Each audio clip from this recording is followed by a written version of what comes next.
Assalamu alaikum wa rahmatullahi wa barakatuh. Now, I know it's been a little while. It's been a while since I've recorded, but inshallah, we're planning on being more consistent. Look, I'm going back and forth to the UAE, and that's what I want to talk to you guys about today. Do I think it's a good decision to move to the UAE in terms of financial or business reasons?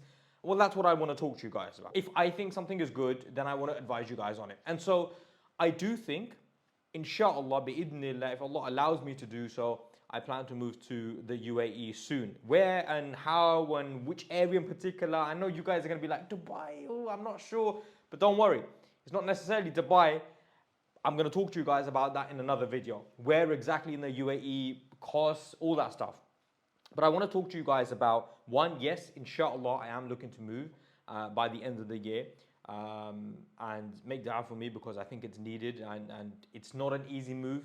But it's important, and doing hijrah is I think important, especially for a Muslim person with a family, with a child, and so on and so forth. So yes is the answer. Now, do I think the UAE is a good place to move to if you are looking to start a business, if you are looking to grow something? That's something I want to talk about. So there are a couple of things with the UAE that are different to, I would say, the UK.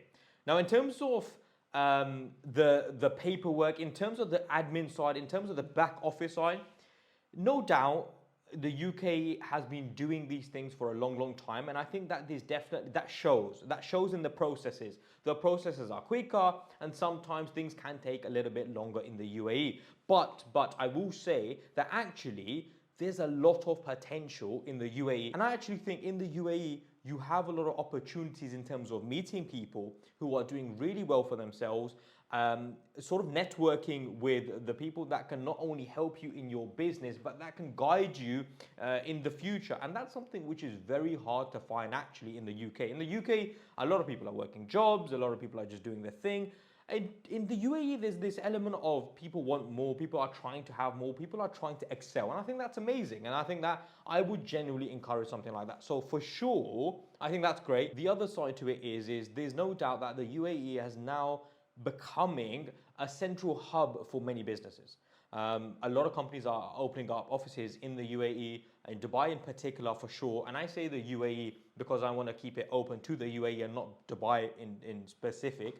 So a lot of people are looking to move to the UAE. A lot of companies are moving to the UAE. It is becoming a central hub, and that therefore means you have access to some great companies. You are in the beginning potentially of something to come. Because let's be honest, the UK has been established. It's long, like companies have done what they got to do, but the UAE is still going through some level of development. Very developed, very amazing, but some things need to be improved. But if some things need to be improved, that obviously comes with opportunity. The other thing which is actually very important that I actually want to talk to you guys about, and I think this is very key, and I definitely want to be taking advantage of something like this. In the UK, if you hire someone, you hire two people on close to minimum wage, but let's say it's £10 an hour. Now, £10 an hour, that's £20,000 a year. So as someone who owns a company, as someone who owns a few companies now, alhamdulillah, that £20,000 over two employees will cost me £40,000 a year. Now, monthly cost on that is roughly £4,000 a month. And the reason for that is you have employees' national insurance and you have holiday pay and you do pay some taxes basically. And so that will work out to be roughly £2,000 a month. Though in the UAE it is different. You can actually have employees anywhere from 2,500 dirhams, 6,000, 7,000 dirhams, good qualified candidates actually. And those candidates, from Pakistan, from Bangladesh, from, maybe even the South Asia, of course, other countries as well. But the point being is, these guys are actually very well qualified, hardworking, which is, I think, super important. And I genuinely think that it doesn't happen enough in the UK. If you find someone in the UK for 20,000, chances are you're going to struggle to get them to be hardworking. In the UAE, it's different. In the UAE, 2,500 to 6,000. So to give you an idea, that's like £500, £500 to £700 a month. So you could have 4 employees for the same cost as one employee in the UK, and those 4 employees will work much harder than they will in the UAE compared to the UK.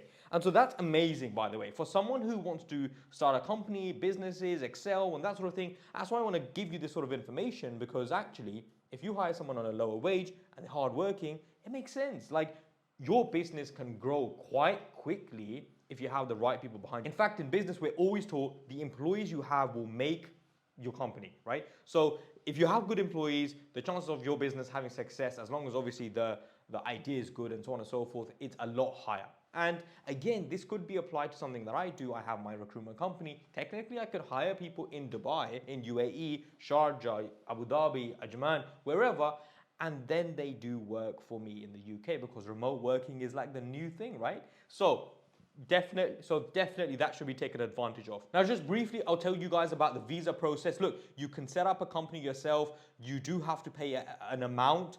How long is the process? All of that, I do want to make a separate video for it. But basically, if you want to set up a company in the UAE, you can do so. If you want to set up a company in the UAE, of course, you may not pay taxes because you have a company set up in the UAE, and obviously you don't pay taxes.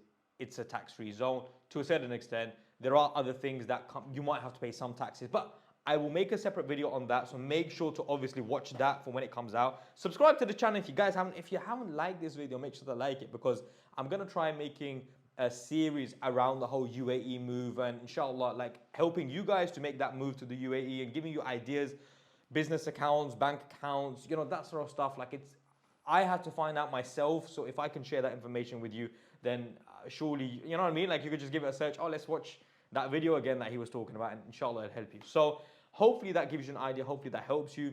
Is the UAE a better place in terms of business and potential and growth opportunities? I believe so. Maybe I will talk about this more in detail in a later video, but I hope you guys will enjoy the video. I hope it gives you some clarification to what my plans are for the next 6 months. Barakallahu feek. Assalamu alaikum wa rahmatullahi wa barakatuh.